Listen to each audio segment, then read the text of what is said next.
Samahan niyo po akong kilalanin at saksihan ang mayamang kultura ng Vietnam. Nandito po tayo ngayon sa Hanoi. Tara, biyahe tayo.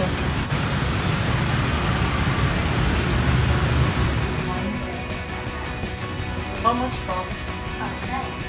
How much? So, dito ako makain. This is one pop. And this one is Like, may mga snails mo yun. all seafoods.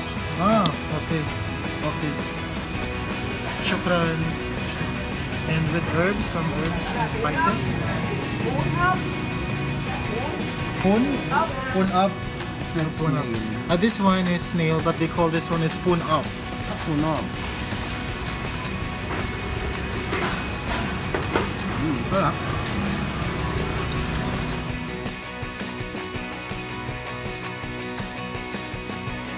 So ayun, nandito tayo sa, ito yung isa sa mga pinaka-famous na, ano dito? Egg coffee, magkano? 40,000. 40,000 dong. So, huwag na tayo 40,000 daw, mga $2. Huwag na tayo mag-convert. Mga So, $1.5. So yun. Hi. $1.5. Oops. Wow.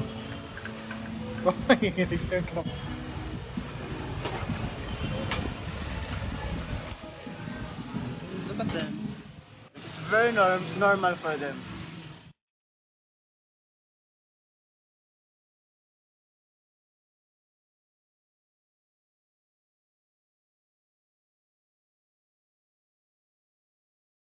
Papunta na kami sa Wongtok.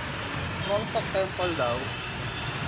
So, before going here, meron na kaming list ng mga pupuntahan. So, good luck to us. So, ayan.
So yun, mag-aalas 5 na ng hapon, 4:52 na ng hapon dito.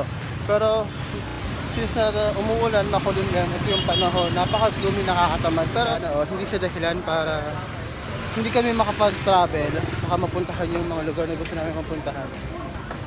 Although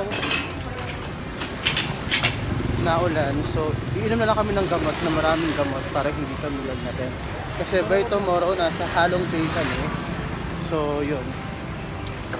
And then after nito, hotel, magpapabook para sa flight namin by tomorrow midnight. Then kakain na, tapos magwawalwal na.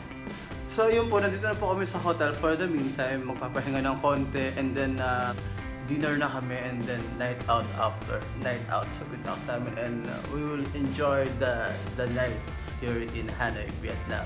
So good luck, bye-bye, see ya!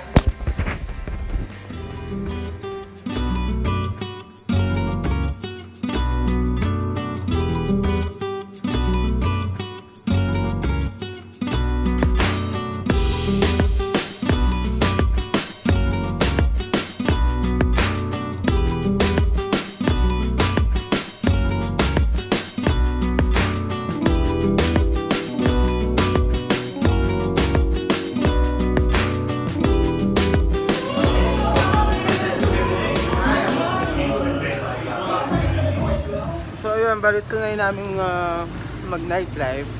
Pero one bottles lang. Pero epic failed. Kasi ang bossing, as in, nagsasara sila ng 10 o'clock or 11 in the evening. Oh. Parang ha? Jeez. Parang compared to Philippines, yung alas 10 na yan, alas 11 na yan, nag-iisip pa lang tayo kung saan tayo pupunta. Ayan, At so, yan pa lang yung time kung saan nagbubukas yung nakikita niyo mga yung bar. paligid namin. Ang oras dito ay ano na? Alas 12 ba? 11. 11:30, pero masyadong madilim na. So bali ano yun, 12:30 sa Pinas? Oo, so ayan, may mga katutubo na nag-ano. Sige, sarado ko na yung phone ko, baka nakawin pa. Tuloy na muna. See you sa hotel. Mag-aasikaso na rin kami. Bali, ito pala yung kanina, yun scam kami ni ate. So, siya ay yung nagbubuhat ng kung ano-ano yung para may mga pilipit, ganun.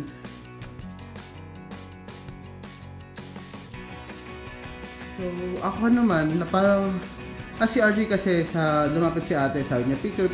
So sabi ko sige ako rin para picture. Tapos parang naawa naman kami. Sabi ko sige bilhin na tayo.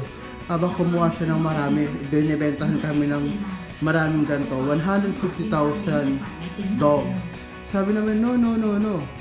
So ang kinuhan lang namin is good for 50,000. Ayan, so sumama yung itsura niya. Nakakatuwa lang kasi parang angel sila nung nagsisimula, parang angel sila nung simula. Tapos nung hindi mo na kukuhain, nagiging demonyo yung mukha. Anyway, so yun na naman yung isa sa mga observation namin dito sa Hanay. Lahat naman is okay. So far, so good. So bye-bye! Kainin namin ito mamaya. Hello! So dito na po namin tatapusin tong first day of vlogging. So, ayan, nakauwi na kami and unfortunately, there's so many things happens na hindi. Dapat ka po eh. So yun, nandito na kami. And mag-aasikaso na rin kami. So yun. So, as you can see naman yung mga gamit namin and iniwan na namin dito. So, aasikaso na namin to kasi bukas maaga kami. Dapat before 7 in the morning gising na kami and ready na kami para sa Halong Bay. And then, good night everyone. See you tomorrow. It's been a long day. More on walking, and then yung summer nito saka ko na lang i-discuss about you. So prepare for a long day tomorrow. Bye-bye! Ay, bye-bye! Tapusin mo na, RJ. Ayan, medyo nawawala na po kami ng aking cameraman. So ito po yung paligid po natin, yung environment po natin. Makikita natin na more on motor po sila. Gaya po sa Pilipinas. Po kami sa mga susunod na kabanata.